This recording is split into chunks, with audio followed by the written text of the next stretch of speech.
Hello, Africa. Welcome to the Brown Billionaires podcast, and this is the Entrepreneur's Gist segment. I'm your host, Kenneth, and I'm the first of my kind.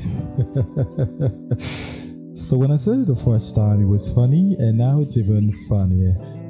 Well, before further ado, let's jump right into the topic for today, which is the dynamics of SAPA.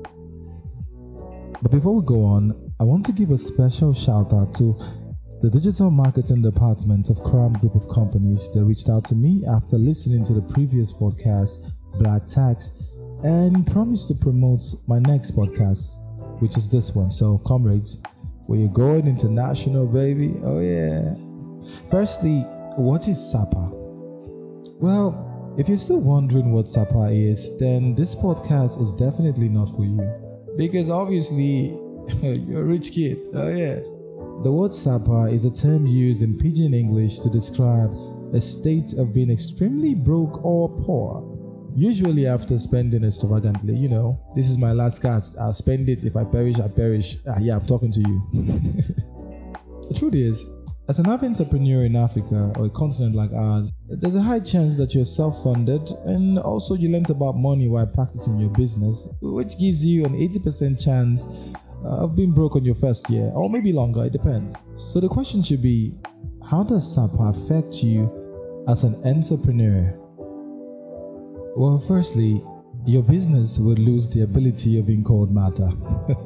You know how matter is anything that has weight and occupies space? It's really not funny we're in a business in Africa without funds or capital, Okay, let me tell you a story.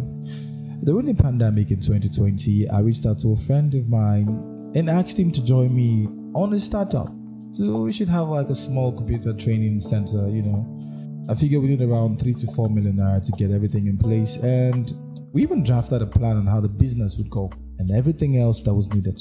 I am a very detailing person. I calculated how many toilet roll the business would need for the first 3 months.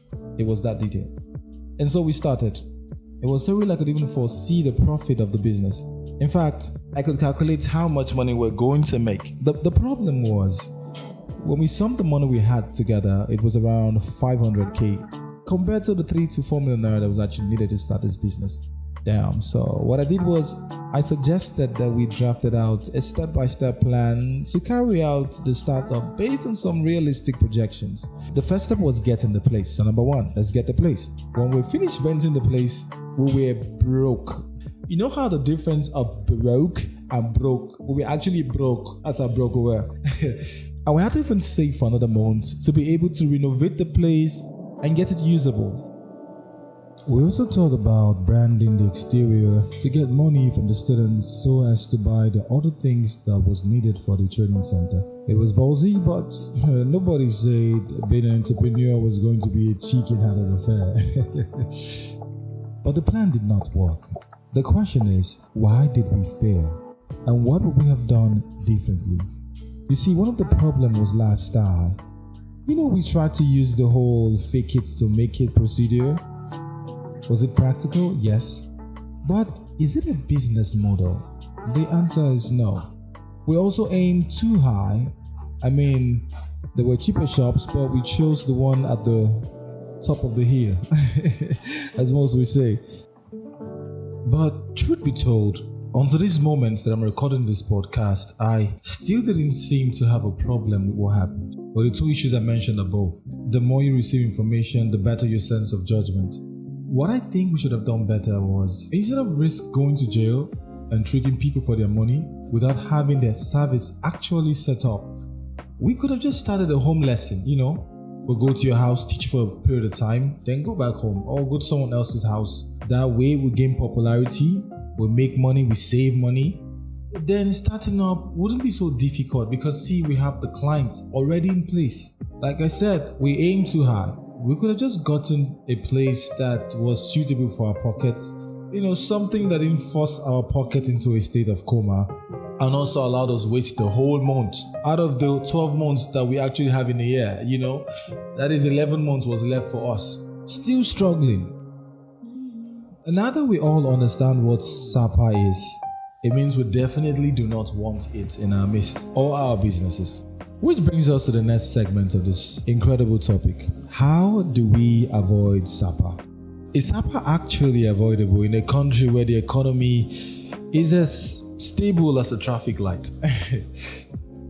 The truth is, both assumptions are valid, but also to a degree. SAPA is actually of different level. What I mean is, you can have 10k in your account and declare yourself broke, and someone else can have 100k or 1 million naira and still declare themselves broke. So let's look at it with the eye of percentages. I would like to draw lines here. You need to understand that your business itself is an entity. This means you can go broke, but your business is doing well, and your business can go broke while you're doing well. Both of you are not one. Separating of finances, separating your business finance from your personal finance. Let's take for instance, if you make 100k monthly on your business and you're able to save at least 40%, that's fair. This means you have saved 40,000 naira, and in 3 months that's 120,000 naira, which is actually 120% of your total business saved on profit, which is good for a rainy day. So my brothers and sisters, shege can be far from your eyes because you will see shege when you go broke. No jokes. And you're also doing better than somebody that makes 1 million naira and can only save 100,000 naira, which is actually 10% of the money. You are better because you're doing 40% while they're doing 10%. Have a better financial management outline and also reduce your black tax. If you don't know what black tax is, just watch the previous video uploaded. I spoke extensively about black tax.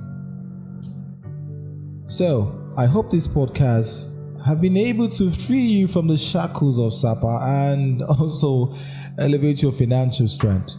And also don't forget to subscribe, because if you're not subscribing, you're snoozing, and snoozing is losing. You don't want to be that guy. Until I come your way next time, keep your finances healthy and have a wonderful day.